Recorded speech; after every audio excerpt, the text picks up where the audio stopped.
Enseñanza de matemáticas a estudiantes ciegos y con baja visión, dirigido a maestros de secundaria. Una producción de CONALIVI, financiada por la Agencia Española de Cooperación Internacional para el Desarrollo AECID y la Fundación 11 para América Latina FOAL. Buenos días, mi nombre es Gladys Sánchez, soy educadora especial tiflóloga, soy egresada de la Universidad Pedagógica Nacional. Soy licenciada en Matemáticas y Física, egresada de la Universidad Libre.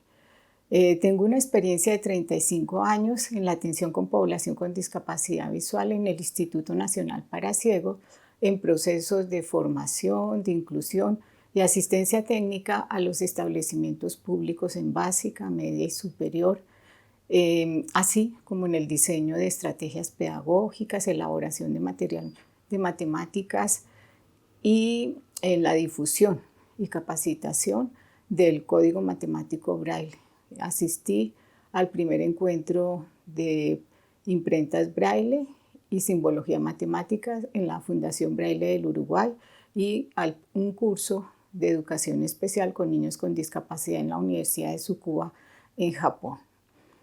He elaborado algunas cartillas técnicas como apoyo a todo el proceso de inclusión educativa dirigida a los docentes y padres de familia.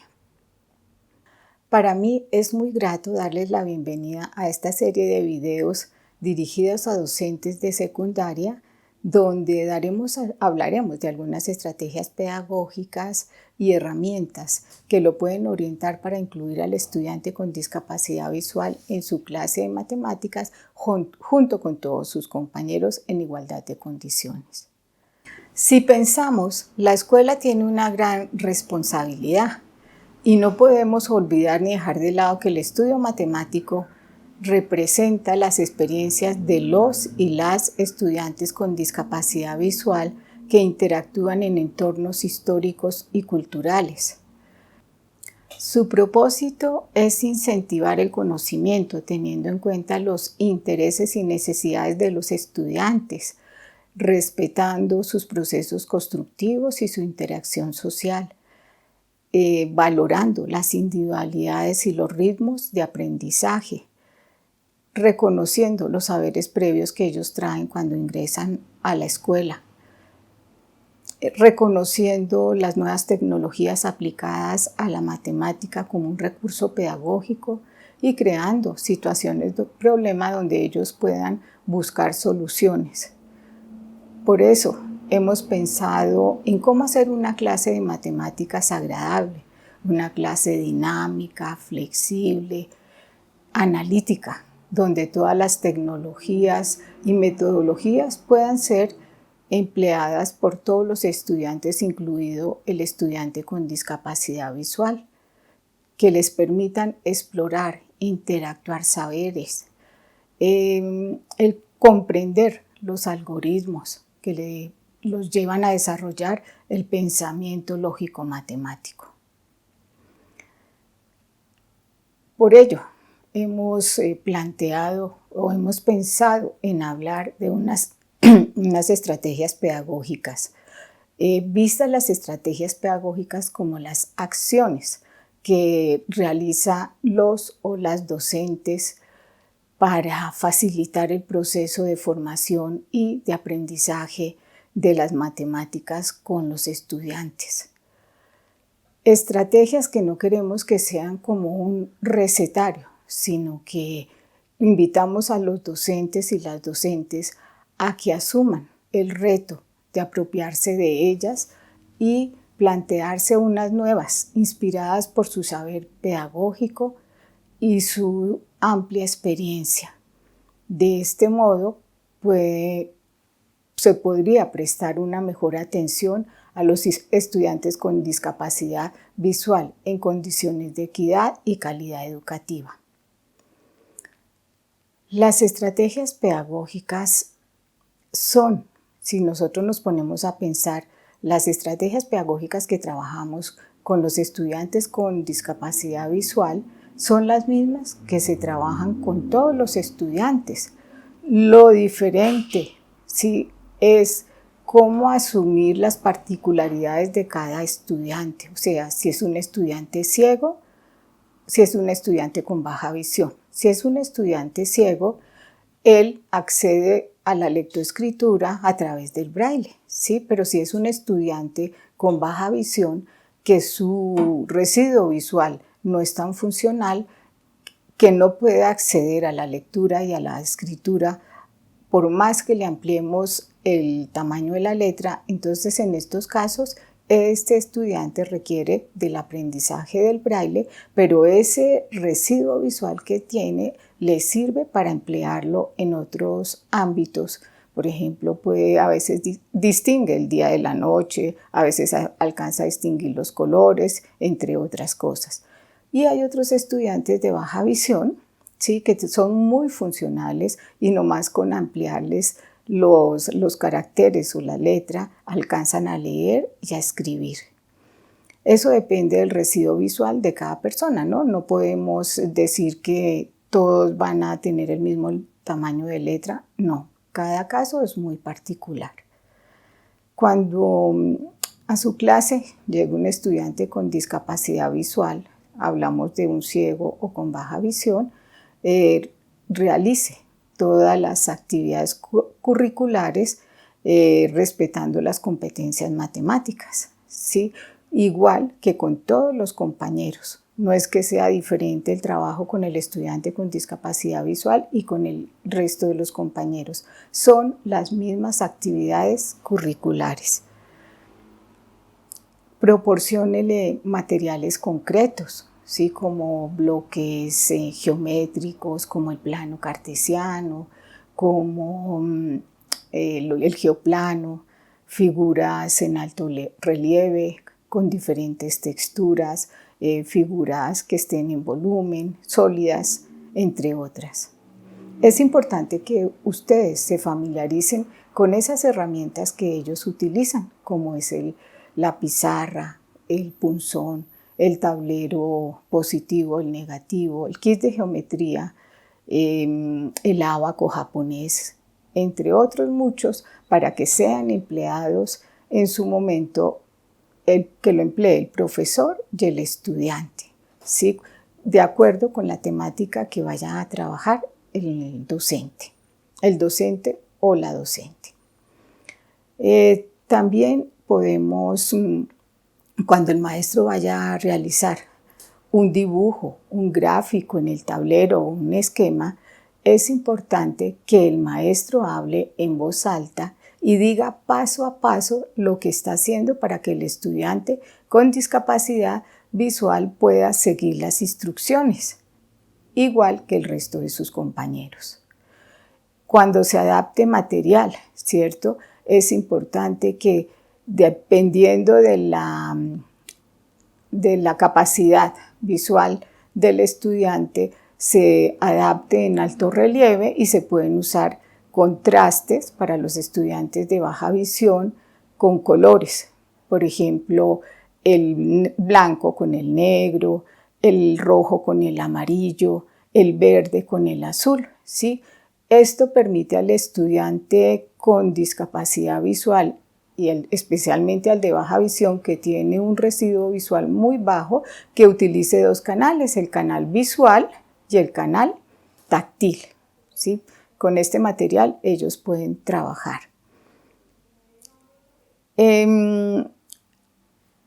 Estas y otras herramientas y estrategias iremos dando a lo largo del video. Algunas de las herramientas que emplean los estudiantes con discapacidad visual son el ábaco japonés. El ábaco japonés es un instrumento de cálculo muy antiguo que usaban los hebreos, los hindúes, los japoneses, los árabes y los griegos para realizar sus escrituras y sus cálculos matemáticos. En la actualidad, el ábaco japonés se utiliza para resolver o desarrollar los algoritmos y la resolución de problemas con números naturales, números decimales, números fraccionarios, potenciación y radicación. Cuando el estudiante llega a bachillerato, ya él maneja todos estos temas, porque a lo largo de primaria los ha abordado con el docente y sus otros compañeros. Entonces él ya maneja este ábaco y lo que en este momento él puede utilizar en bachillerato para realizar algunas operaciones. Entonces por eso es importante que él cuente con el ábaco japonés. Es un instrumento al que debemos invitar al estudiante a que lo emplee en su clase de matemáticas y que lo utilice cuando lo requiera. Tenemos el tablero negativo. Con el tablero negativo es este que tenemos aquí. Va acompañado de una rodachina,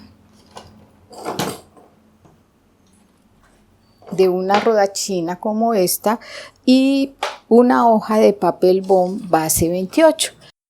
Como ustedes observan, este tablero es una tabla y tiene por una de sus caras una superficie que es lisa y suave, que es paño decorativo o paño lense.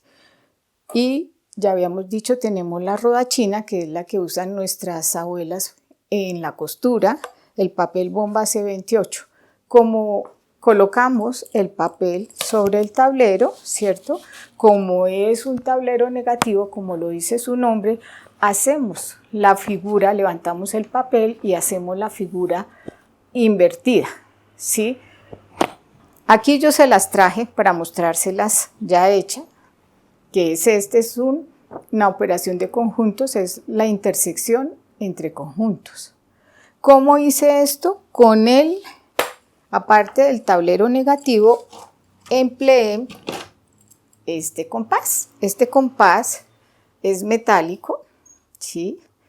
Nosotros aquí lo podemos graduar al tamaño que queramos. Trae en uno de sus extremos una punta y el otro extremo es una rodachina. Tenemos otros estilos de compás como este, que es más moderno. Tiene en una de sus extremos una punta y en el otro es una punta roma. Y este es parecido a ese también. Es en uno de sus extremos una punta y el otro es punta roma. Tenemos estas tres clases de compás. ¿Cómo lo hice? Entonces yo coloqué el papel bond por el respaldo con el compás, ubiqué el centro, hice los dos círculos y levantamos el papel, le damos la vuelta y formamos el conjunto A, que está aquí nombrado, y el conjunto B, que aquí está nombrado, y en el centro, porque esta es la intersección del conjunto A y el conjunto B, lo hice con unas rayitas, ¿cierto? Con la rodachina, aquí por el respaldo, de tal forma que el estudiante pueda tocar el gráfico. Viene marcado en la parte superior, viene el nombre de los conjuntos y aquí viene A intersectado con B. Es importante que cuando el estudiante esté reconociendo, permitamos que lo reconozca, lea el título y explore cada uno de los dibujos que tenemos y que sepa dónde queda la intersección del conjunto, ¿sí?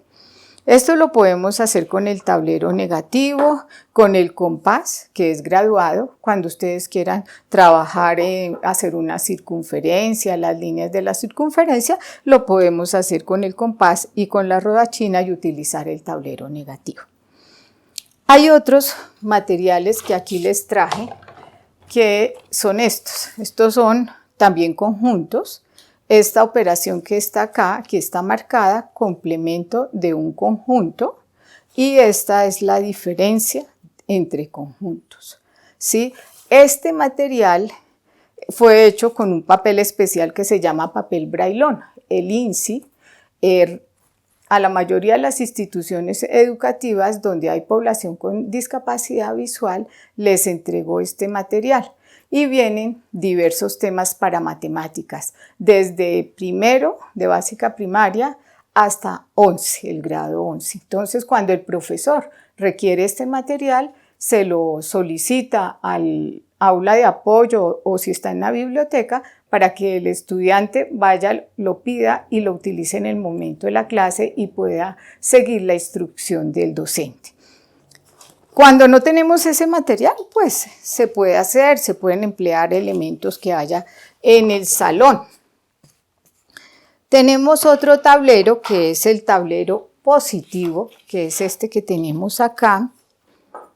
Y este tablero funciona con una crayola gruesa, ¿sí?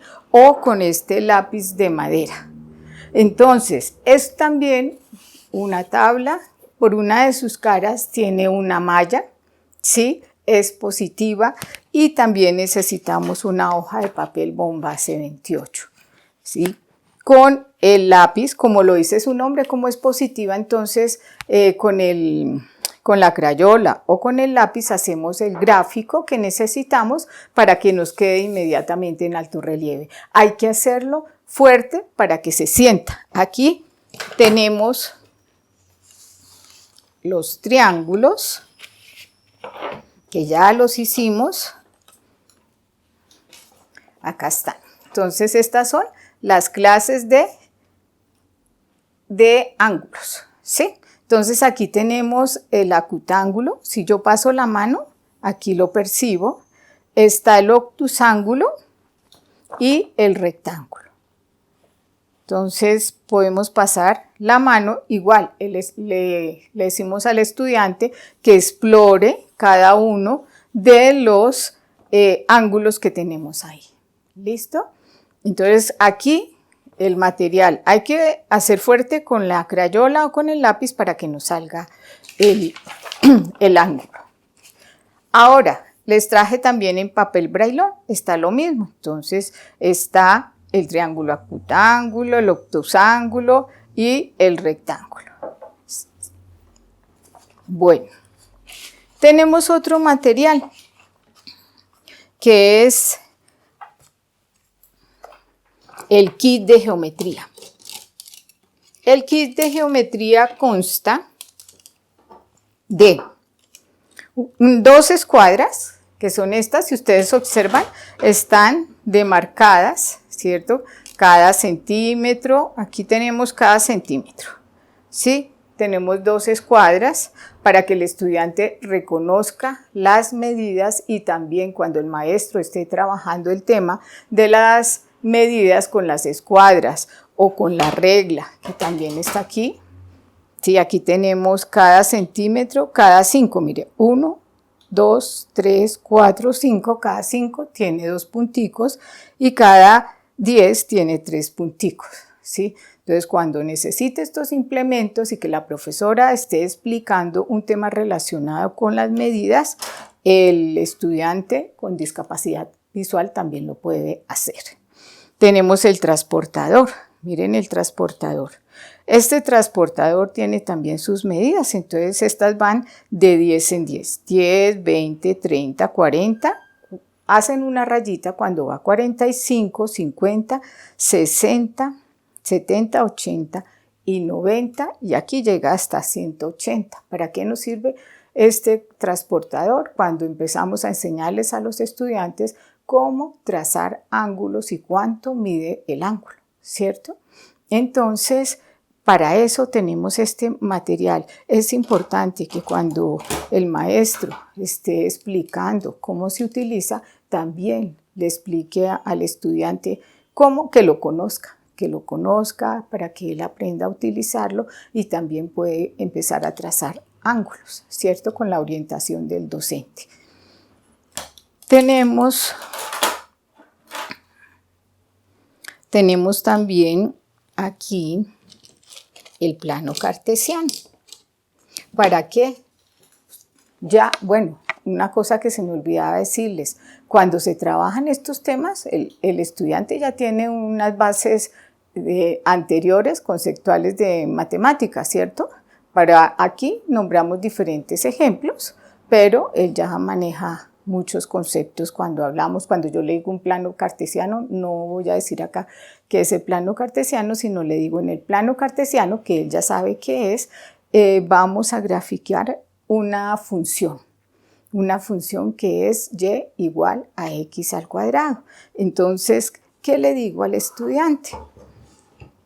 Vamos a ubicar cada una de las cantidades. Entonces empezamos por decirle al estudiante, aquí está el centro, el 1, el 2, el 3, el 4, el 5, el 6 en el eje de las X, que son las positivas, las negativas están al lado izquierdo, y el eje Y en la parte superior son las positivas y en la parte inferior son las negativas.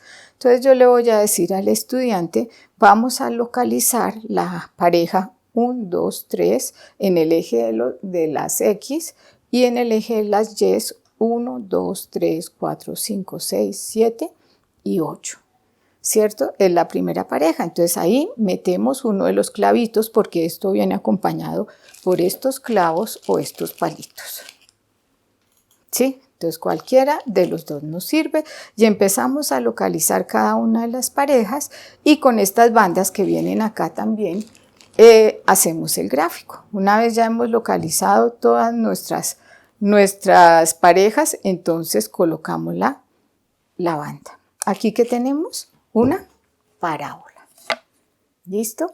Este plano cartesiano está marcado con X al lado derecho, al lado izquierdo, en la parte superior Y y en la parte inferior también va la Y. ¿Sí? Entonces tenemos una parábola.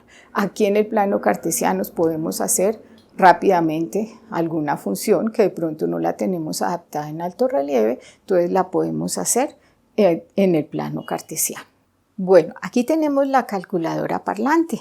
¿Sí? Esta es una calculadora parlante, pero sencilla. Hay otras que son científicas que diseñan gráficos, funciones, ¿sí? Expresiones algebraicas, pero esta es una calculadora sencilla. Es parlante, si nosotros observamos, va hablando lo que el estudiante quiera hacer. Entonces, le damos a conocer al estudiante ciego o con baja visión, le damos a conocer cada una de las partes de que consta la calculadora y le ubicamos, hay una tecla que es guía, ¿sí? Que es un referente, que es el número 5 y empezamos a decirle, tomamos un orden, por ejemplo, de derecha a izquierda, entonces en la parte superior, pues él la puede primero tocar, que la explore, la toque, la conozca y después decimos, en la parte superior está el signo. ¿Sí? Simplemente con que él oprima la tecla le va a decir que multiplicado por igual 8, 0, 4, 6, 0, 9. Así él va a reconocer cada una de las partes cuando tenemos la tecla guía. 5. Entonces podemos decirle, por ejemplo, en la parte superior tenemos al lado diagonal, al lado izquierdo el número 7, encima el 8, diagonal al lado derecho tenemos el 9 y así cada una de las partes de la calculadora. Entonces es muy útil pues en el momento que el maestro la vaya a trabajar o a utilizar en la clase, entonces para que él tenga la posibilidad de tenerla. Todos estos materiales, ¿dónde deben estar?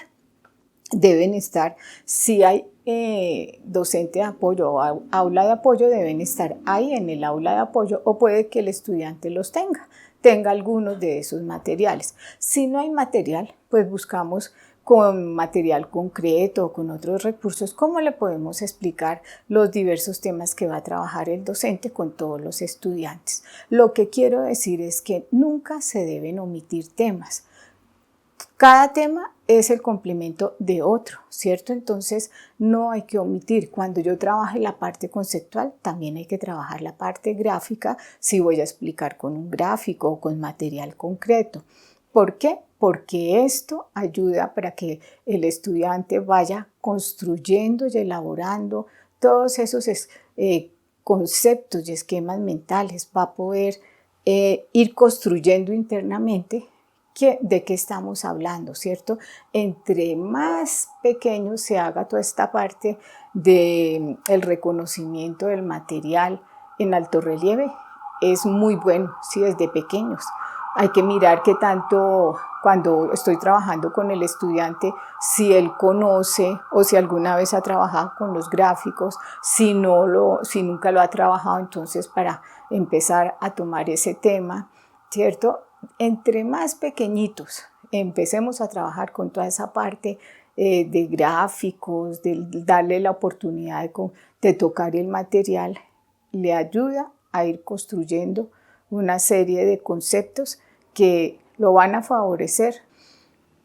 Lo importante, lo que estábamos diciendo, y es que quiero recalcar que estos materiales, aparte de ser los materiales didácticos, es importante que, aparte de enseñarle a localizar, que él comprenda el tema, qué es lo que está haciendo. Yo le puedo preguntar a él, hacerle diferentes preguntas, igual que lo hago con cualquiera de sus compañeros, para ver si comprendió el tema. Por ejemplo, si comprendió qué es la función, qué es una parábola, ¿cierto? ¿Cómo la hacemos?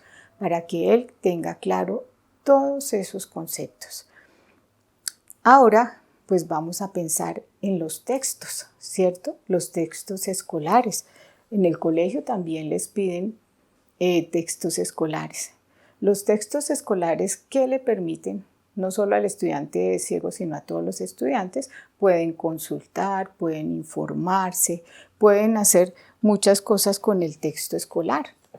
Entonces, el estudiante ciego también debe tener su texto escolar y es el mismo que tiene los demás compañeros, solamente que este va a estar en braille, ¿cierto? ¿Por qué en braille? Porque tenemos estudiantes ciegos y ellos acceden a la información a través del braille, y aquí lo tenemos con letra macrotipo para los estudiantes de baja visión. Puede que algún estudiante con baja visión alcance a leer este tamaño de letra, pero otros no. Entonces, en ese caso, si no alcanza a leerlo, sería importante que se amplíe el material. Se pueden sacar fotocopias de los ejercicios, de los problemas, de la actividad que se vaya a desarrollar, y cuando se mande fotocopiar se lo amplían, ¿cierto? Y que se lo hagan con una tinta un poco más oscura, o sea, negra, para que él alcance a ver lo que está escrito, los números, y para que pueda realizar su actividad en el salón de clase. Los textos están transcritos también utilizando, aparte de la literatura, los números están representados en braille, porque existe un código matemático que le permite al estudiante representar cada signo y cada símbolo. Aquí hay un signo, que es el por, ¿cierto? Le permite representar cada signo y cada número y cada símbolo en braille. Mientras nosotros en tinta hablamos del por, que es una X, en braille ese por se escribe con 236. Tiene la representación. Aquí les voy a mostrar la simbología matemática. Mire, aquí lo tenemos. En este librito vamos a ver algunas páginas. Tenemos, por ejemplo, aquí les estaba diciendo el más, se representa con 235. Entonces, si el profesor no tiene docente de apoyo en la institución educativa y el profesor de matemáticas quiere consultar cómo se escribe el más en braille, aquí está el signo en tinta y aquí aparecen los puntos y aquí aparece 235. Tenemos el por, el dividido, tenemos los paréntesis, podemos hablar de grados, de minutos. Aquí más adelante, aquí tenemos los paréntesis, los corchetes, ¿sí? Cada signo, cada símbolo tiene su representación. Cuando yo le enseño al estudiante, yo no le voy a enseñar todo eso al tiempo, ¿cierto? En la medida que vaya dando los temas, entonces yo le voy enseñando cómo se escribe en braille. ¿Quién enseña esto? Si hay docente de apoyo, pues el docente de apoyo, si no, un educador especial, o podemos consultar si el código matemático está en la biblioteca y se puede consultar para irle enseñando los signos. A veces ellos se inventan signos, ¿no? Entonces no saben cómo escribir el por, entonces escriben la palabra por, o se inventan algún signo para recordarlo. Entonces lo más conveniente y aconsejable es que le enseñemos, en la medida que vayan trabajando las temáticas, los signos como se escriben en braille. Aquí, si ustedes ven, tenemos expresiones algebraicas, tenemos una fracción, ¿cierto? Mira, A sobre B, A más B sobre C. Mira, Tenemos límites, cómo se escriben los límites, las derivadas, ¿sí? Todo lo pueden escribir. Entonces es para contarles que el código matemática existe. ¿Quién da este código matemático? El INSI también envía a los colegios dentro del paquete el código matemático. Si no, pues lo pueden consultar en el INSI o en internet también. Bueno, hablando de los textos, es importante que cuando tenga el estudiante el texto, si el maestro pone alguna actividad, ¿sí?, el estudiante puede guiarse porque aquí está en alto relieve, dependiendo del ejercicio que vayan a hacer, entonces va localizando y puede poner con lápiz o un color algo para señalar el punto que va a localizar, ¿sí? Aquí están las operaciones. Si el estudiante no tiene el libro adaptado, porque puede pasar, si la institución educativa no tiene impresora braille, ¿cierto? Se le puede pedir el favor a alguien que le dicte el ejercicio para que el estudiante ciego lo copie en braille y pueda desarrollar su actividad. Si hay una impresora braille, que algunas instituciones educativas ya las tienen, entonces ahí se pueden imprimir los ejercicios y la parte teórica que necesite para que él pueda trabajarla. La idea es que el estudiante trabaje igual que los otros estudiantes, que haga sus tareas, que presente sus ejercicios y que el maestro pueda darse cuenta que él está trabajando y está comprendiendo. ¿Sí? Bueno, si van a una biblioteca, por ejemplo, y van a consultar otros textos, entonces él puede ir con un compañerito o con un grupo de compañeros y algún compañero le puede leer lo que van a consultar. Entonces es otra forma de acceder a la información, ¿sí? Bueno, cuando hablamos del código matemático, nosotros estábamos diciendo que los estudiantes deben tener su cuaderno de matemáticas igual que cualquier otro estudiante, ¿sí? Por ejemplo, este es un cuaderno con papel bomba S28, el papel es más grueso, ¿sí? Entonces, el estudiante puede tener este cuaderno o no tenerlo, tener las hojas sueltas, el papel bomba C28 suelto y se puede argollar, ¿sí? Otra posibilidad, porque de pronto no pueden comprar el cuaderno o algo, se puede usar un cuaderno común y corriente, se pegan 2 hojas en los extremos, ¿sí? ¿Por qué? Porque le da más fuerza al papel. Cuando escribe el braille, con eso no se borra fácilmente, ¿ya? Son como opciones que tenemos. Entonces, el cuaderno, ¿para qué le sirve al estudiante? Para que él consigne la teoría, para que copie los ejercicios, para que le presente tareas a la maestra, ¿cierto? Pero la maestra nos va a decir, no, pero yo no sé braille.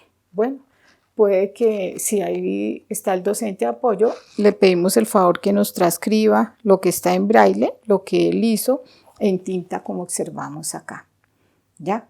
Si no, le podemos decir al estudiante que lea lo que hizo. Con eso el maestro se va dando cuenta si hizo la tarea bien, si tiene alguna dificultad, si no la hizo, igual lo va a calificar bien o mal dependiendo de lo que haya realizado.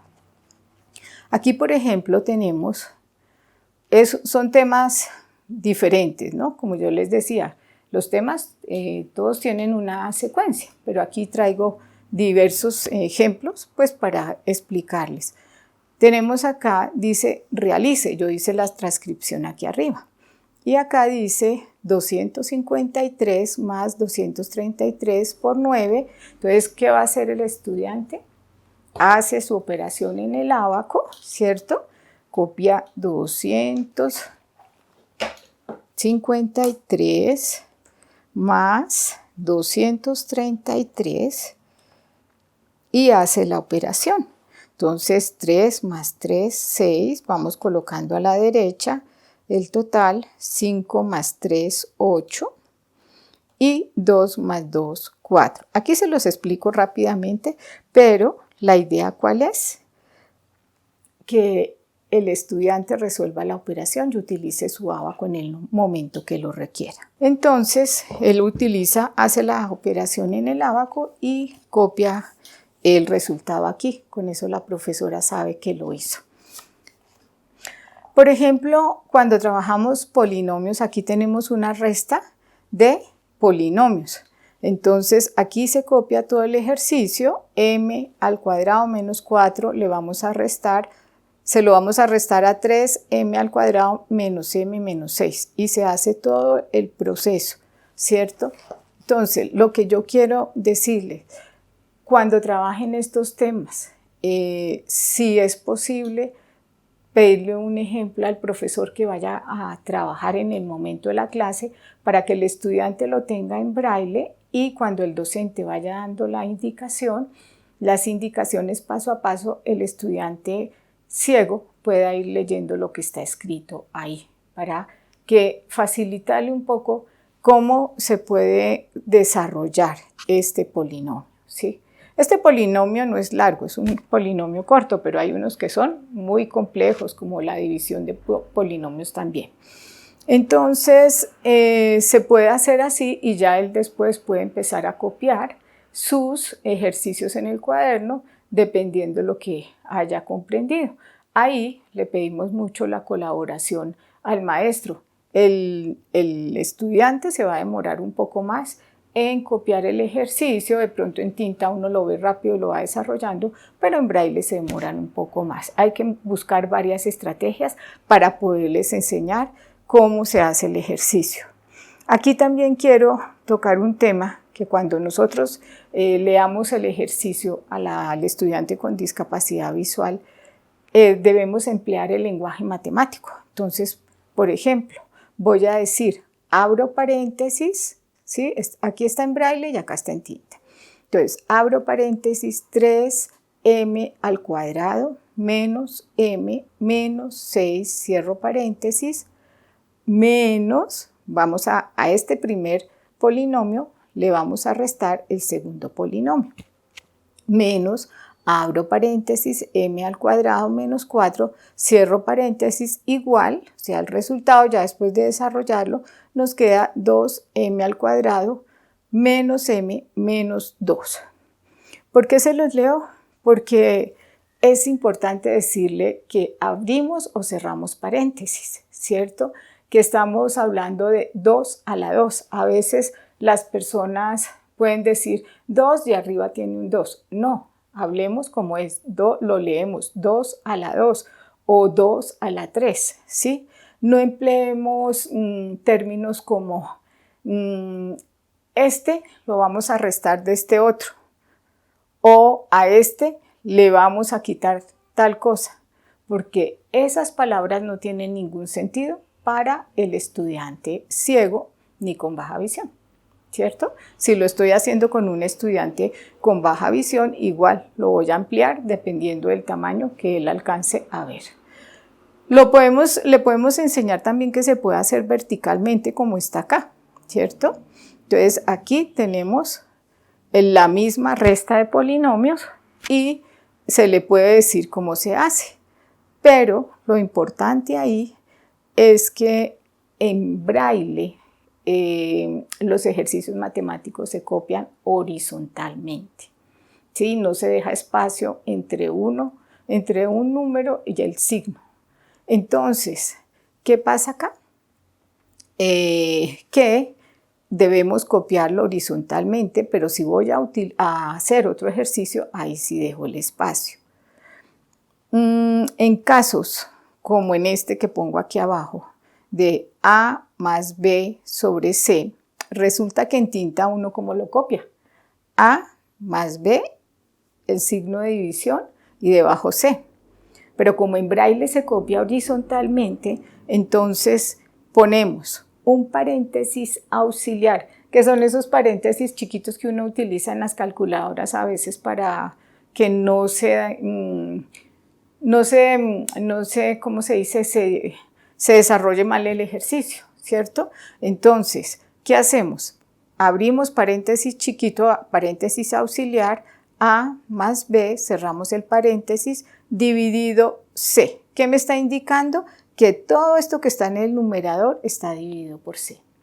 ¿Ya? Para eso utilizamos los paréntesis auxiliares. ¿Ya? Bueno, y así con otros ejercicios que de pronto, para que no se confunda el estudiante, utilizamos esos paréntesis.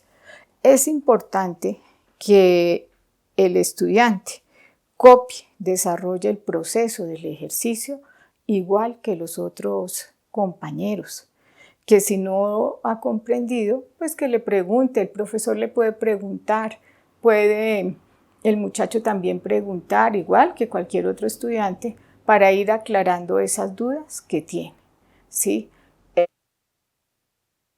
Fuera de la clase también va a tener que hacer otros ejercicios mientras comprende cuál es el proceso, el desarrollo del ejercicio, igual que cualquier otro estudiante, ¿no? No es que porque no vemos no vamos a poderlo hacer, sí, todo se puede hacer.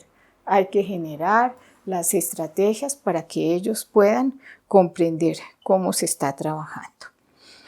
Para el caso del cuaderno de los niños con baja visión, entonces, ¿cómo hacemos? Ellos utilizan un cuaderno pautado como este. Tiene el renglón, si usted ve, más reteñido, es más ancho, no es como el renglón común y corriente, ¿cierto? Entonces, se llama cuaderno para baja visión pautado. Yo aquí, por ejemplo, ellos a veces utilizan marcadores de punta delgadita porque su residuo visual le permite ver cuando escribe con ¿cierto? O utilizan algunos un marcador de punta más gruesa, como ¿cierto? O utilizan estos lápices que tienen la mina más negra, más fuerte. 2B, 4B y 6B, cualquiera de estos. Pero eso depende del residuo visual que tenga el estudiante. Cada caso, como decimos, es muy particular. Entonces aquí tenemos los conjuntos, ¿cierto? Y hice este tamaño de letra. Puede que a algún estudiante le sirva, pero a otro no. Hice la representación gráfica de esos conjuntos. Tenemos el conjunto universal, ¿cierto? El conjunto A y el conjunto B. Y aquí estábamos hallando la intersección de conjuntos. Entonces aquí lo graficamos y la intersección sería esta. Igual aquí lo hice con el marcador más grueso, ¿cierto? Y es una ecuación de primer grado. Entonces la desarrollamos, pero era para mostrarles a ustedes que se puede hacer con cualquiera de esos marcadores dependiendo del residuo visual que tenga el estudiante. Y existen estos cuadernos. Bueno, cuando hablamos de los gráficos, nosotros sabemos que los gráficos nos dan una información que es complemento de algo conceptual que se ha dado, ¿cierto? Nosotros en matemáticas manejamos la parte conceptual y procedimental que están muy ligadas.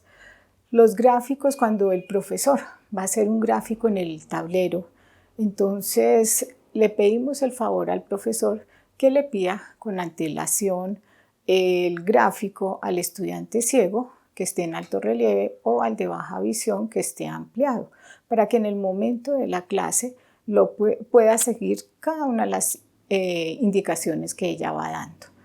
Es importante que cuando esté hablando en el tablero hable en voz alta, ¿cierto? Para que el estudiante pueda seguirlas. Además, debe utilizar referentes como relacionadas con el gráfico o el dibujo o el esquema que esté mostrando, referentes como a la derecha, a la izquierda, arriba, abajo, pero no usar términos como aquí o allá, porque esos términos no significan nada para el estudiante con discapacidad visual y queda perdido cuando esté trabajando con el gráfico. Aquí les traje un gráfico de una función cúbica, ¿sí? En esta función vamos a hacer una descripción. Entonces, cuando ya hablo de función, yo no le explico, como les decía hace un rato, el plano cartesiano, porque él ya ha trabajado todo el tema del plano cartesiano, ya ha trabajado otros conceptos que lo contextualizo. Es una función cúbica. Entonces, esta función este gráfico tiene 4 intervalos. El primer intervalo va de -2, que está aquí, a -1.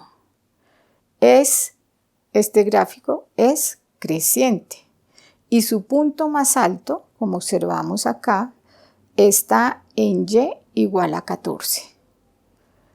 Es cóncava, porque si vemos la forma, ¿sí? Y va hacia abajo. Y el segundo intervalo va de -1 a 0,5. Aquí tenemos ubicado 0,5 en el eje de las X. Entonces, tiene un punto de inflexión que es 0,5, que está aquí sobre el eje X, ¿sí? 0. Entonces, 0,5, 0. Es decreciente, ¿sí? Y si tomamos el siguiente intervalo, va de 0,5 a 2. Es decreciente, como habíamos dicho, es cóncava hacia arriba. Si la observamos, es cóncava hacia arriba. Y su punto más bajo es -13, que está acá. Aquí tenemos escrito 15, aquí está el 13, -13. Entonces, el punto más bajo o mínimo es -13. Y el último, bueno, decimos que es decreciente, que es cóncava, es cóncava hacia abajo y es creciente hacia arriba, ¿sí? Entonces, el último intervalo está entre 2 y 3, que es como es cóncava hacia arriba y creciente. Entonces, esta es la descripción de este gráfico. De pronto otra persona puede hacerlo de otra manera, pero es una posibilidad para que el estudiante pueda seguir paso a paso lo que se está haciendo y pueda tocar y explorar el gráfico. Cuando los estudiantes con discapacidad visual conocen el gráfico, nosotros cuando vemos una imagen, un gráfico, miramos la totalidad de la imagen. Pero el estudiante con discapacidad visual empieza a reconocer cada una de las partes que hay y luego se forma la imagen total que tiene ahí en el diagrama, en el gráfico o en el esquema. Esta gráfica, igual que todas, viene marcada, vienen los puntos que tomamos, están en braille con su respectiva simbología y pues viene en alto relieve, pero hay otras que están adaptadas en papel braillón también. Y lo podemos hacer, por ejemplo, si yo no tengo en ese momento adaptado el material con una pita, podemos hacerlo, podemos tomar unos ejes rápido y hacer el gráfico dando las indicaciones pertinentes. Bueno, aquí tenemos otros, que son los planos cartesianos. Tenemos este con todas sus divisiones, el eje de las X, el eje de las Y. Aquí tenemos algunas parejas localizadas y donde se encuentran los puntos, entonces se localizó un punto en alto relieve y viene su representación de la pareja. Viene en paréntesis, 4,3, cierra paréntesis, ¿sí? Bueno, tenemos el plano cartesiano para que el estudiante lo conozca al principio. Como decíamos anteriormente, en el plano cartesiano que teníamos allí, el eje de las X, el eje de las Y y vienen sus valores. Y aquí tenemos el primer cuadrante para que el estudiante podemos ponerlo a localizar algunas de las parejas o los puntos. Entonces, 1, 1, 1, 1, y aquí se formaría, ¿cierto? 3 en X y 4 en Y, tenemos la pareja 3, 4. Eso va en el paréntesis. Los gráficos deben ser sencillos, deben ir marcados, deben estar bien presentados, ¿sí?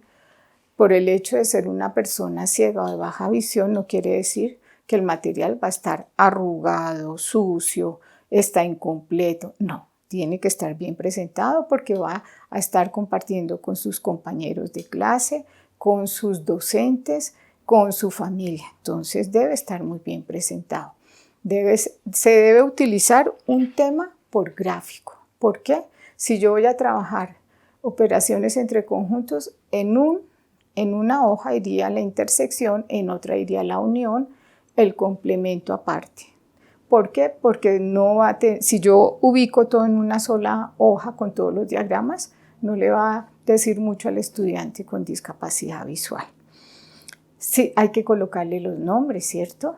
Y si es un gráfico que trae mucha información, se pueden colocar convenciones y en una hoja aparte poner la convención y el nombre. Debe ser claros, sencillos, un tema por hoja, debe ajustarse a la realidad, ¿cierto? Lo más real que uno puede hacerlo. No puede ser ni muy grande ni muy pequeño, ¿sí? Un tamaño apropiado. Bueno, con respecto a la descripción que estábamos haciendo, siempre debemos contextualizar al estudiante si es un gráfico, si es una función. Entonces lo decíamos, es una función cúbica para que ella se contextualice, ¿cierto? Si debemos ser claros en la descripción, debemos tomar un orden, ¿cierto? A veces hay gráficos que vienen y tienen mucha información y no necesitamos toda esa información, solamente al hacer la descripción le damos la información que se requiere para realizar de pronto el problema o el ejercicio.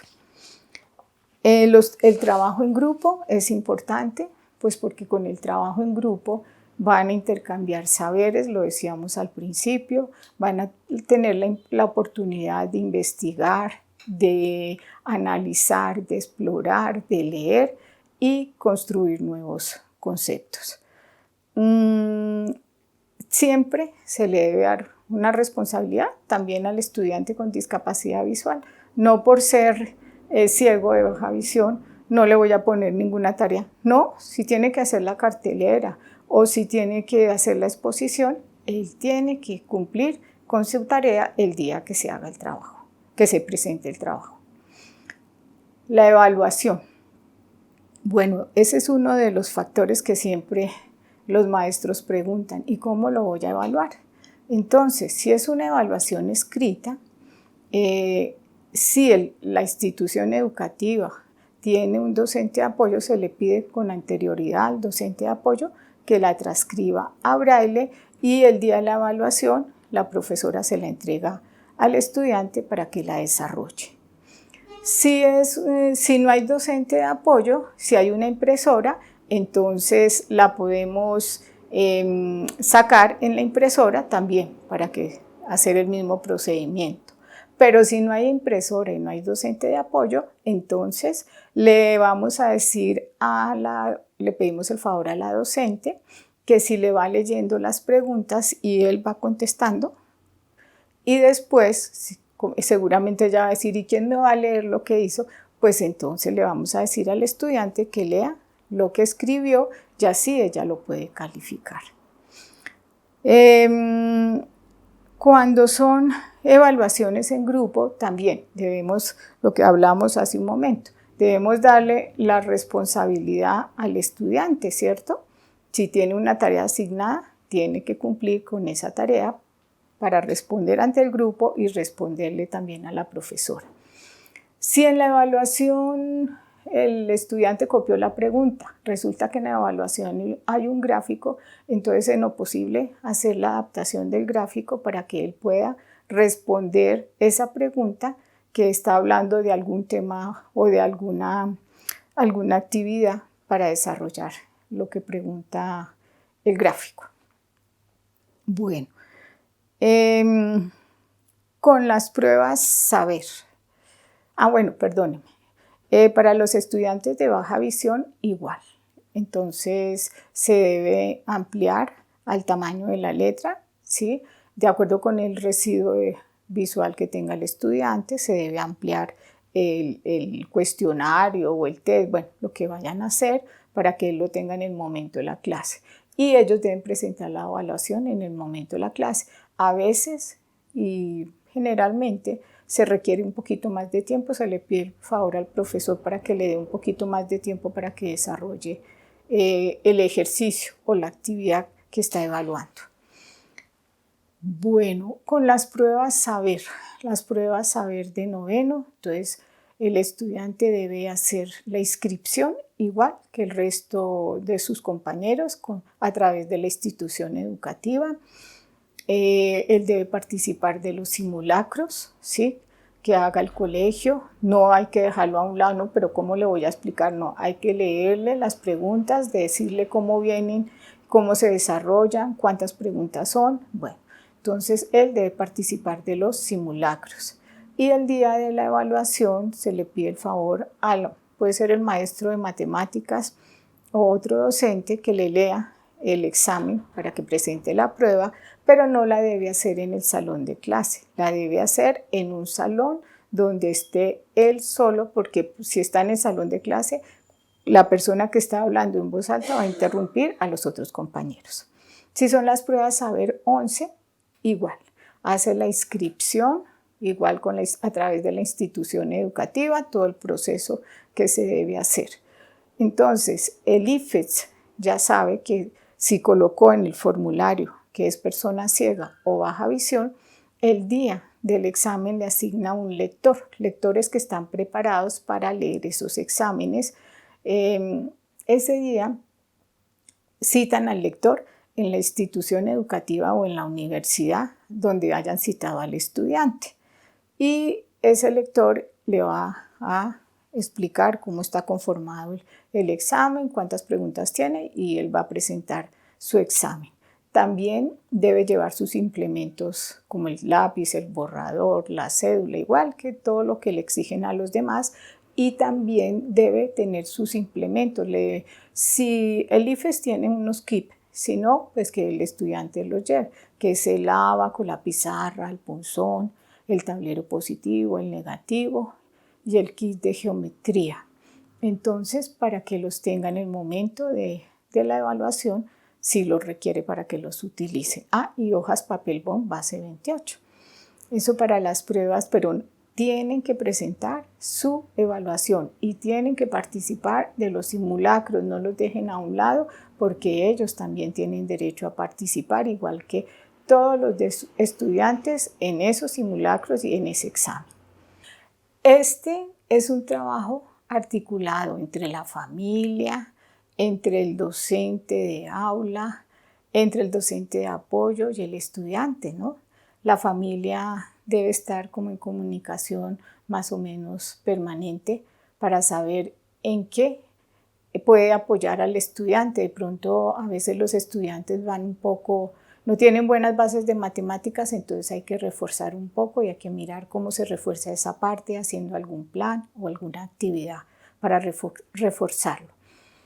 Es importante que los docentes se preguntan a veces si quién nos capacita. La Secretaría de Educación y el Ministerio de Educación Nacional realizan jornadas de capacitación y las entidades también que trabajan como el INSI también realizan jornadas de capacitación. Entonces, en temas relacionados con estrategias pedagógicas, con el manejo de las herramientas, con baja visión y otros temas. Entonces, las secretarías y el ministerio realizan esas jornadas de capacitación. Y a los padres de familia, ¿quién los capacita? El docente de apoyo ¿sí? Que es el que está en la institución educativa, él es el que los capacita. Bueno, estas son como las estrategias y herramientas que se deben trabajar. Pues es importante que las conozcan, que las exploren, que las trabajen con el estudiante con discapacidad visual. Existen muchos medios y formas para trabajar con los estudiantes y no dejarlos de pronto sentados en el puesto sin ponerles ningún trabajo, no. Siempre diríjase al estudiante por el nombre, ¿cierto? Háblele a él, no le hable al compañero sino a él. Diríjase y si se va a retirar, dígale que se va a retirar un momento, pero siempre háblele al estudiante con discapacidad visual como le hablaría a cualquier otro estudiante. Agradezco que participen de este video y esperamos que estas estrategias y herramientas los motiven a buscar otras nuevas para trabajar con la población con discapacidad visual en las instituciones educativas, ¿sí? Esto, como digo, no es un recetario, ¿sí? Son unas estrategias que los están invitando a buscar otros medios para que el estudiante pueda participar de la clase de matemáticas en igualdad de condiciones con el resto de sus compañeros. Agradezco a ustedes que vean este video y su participación y agradezco a Witty-Tiflos por darnos la oportunidad de realizar estos materiales como material de apoyo a los docentes, a las familias y a las instituciones educativas. Gracias. Dirección: Diane Lermen y Andrés Escobar. Postproducción: Andrés Escobar. Guión: Gladys Sánchez. Realizado por Gladys Sánchez. Enseñanza de matemáticas a estudiantes ciegos y con baja visión, dirigido a maestros de secundaria. En pantalla, los logos de AECID, FOAL, Ilunion, Conalivi y Surcoe.